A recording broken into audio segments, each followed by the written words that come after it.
কোনো কাজে মন বসবে না, পড়াশোনায় মন বসবে না, তোরা ছোটাছুটি করতে পারবি না, খেলাধুলা করতে পারবি না। তাহলে খাবারটা আমাদের কিন্তু টাইম খেতে হবে। সকালে খেতে হবে, দুপুরে খেতে হবে, বিকালে, রাত্রে। রাত্রে অবশ্য আমাদের একটু একটু করে খাবার খেতে হয়, বেশি করে খেতে হয় না।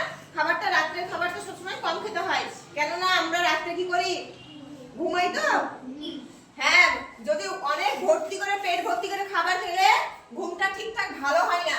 তাই কিছুটা পেট খালি রেখে যদি আমরা ঘুমাই তাহলে ঘুমটা খুব ভালো হয়। বুঝে গেল? তাহলে রাত্রের খাবারটা কি করতে হয়, কম পরিমাণে খেতে হয়, কিন্তু না খেলেও ঘুমানো যাবে না। যদি না খেয়ে একবারে খাবো না তাহলে আমি অনেক ঘুমাবো, সেটা কিন্তু না। খেতে হবে এবং সেটা কিন্তু খুব কম পরিমাণে খেতে হবে, তাই না? তারপর সকালবেলাতে যেটা হয় বাড়িতে ওটা অল্প করে খেতে হয়।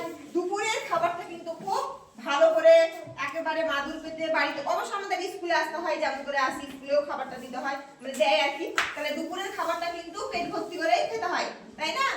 তারপরে বিকালের পরে বা সন্ধ্যাবেলায় তখন ওই খাবারটা আবার একটু করে কিছু একটা খেলেই হয়, তখন আর হালকা খাবার খেতে হয়। বোঝা গেল? তাহলে আমরা খাবার খাই কেন, বেঁচে থাকার জন্য, এবং সেটা সুস্থভাবে বেঁচে থাকার জন্য, তাই না?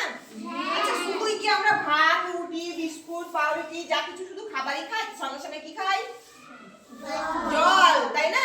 সঙ্গে সঙ্গে আমাদেরকে জলটাও খেতে হয়। আচ্ছা, ভাত, রুটি, বিস্কুট, মুড়ি যা কিছু আমরা কি করে খাই? চিবিয়ে চিবিয়ে খেতে হয়। আমাদের কেন চিবিয়ে চিবিয়ে খেতে হয়? চিবিয়ে খেলে তাড়াতাড়ি হজম হয়, পেটে ব্যথা করে না, পেট গন্ডগোল হয় না, বারবার টয়লেটেও যেতে হয় না। বুঝা গেল? খাবার আমাদের কি করে খেতে হয়? চিবিয়ে চিবিয়ে খেতে হয়। ওই যে না, খালাতে খাবার দিল, তাড়াহুড়ো খেলাম, সেইটা কিন্তু না। খাবার খেতে হয় কিন্তু কি করে? একেবারে চিবিয়ে চিবিয়ে খেলে আমাদের মুখে যে লালাটা আছে সেই লালাটা আমাদের হজমে সাহায্য করে। বুঝা গেল? আচ্ছা, এরপরে খাবারের সঙ্গে পরে তো আমাদের জল খেতে হয়। জলটা কি আমরা চিবিয়ে চিবিয়ে খাই? না, জল খেতে হয় গিলে। আসলে জল আমরা পান করি,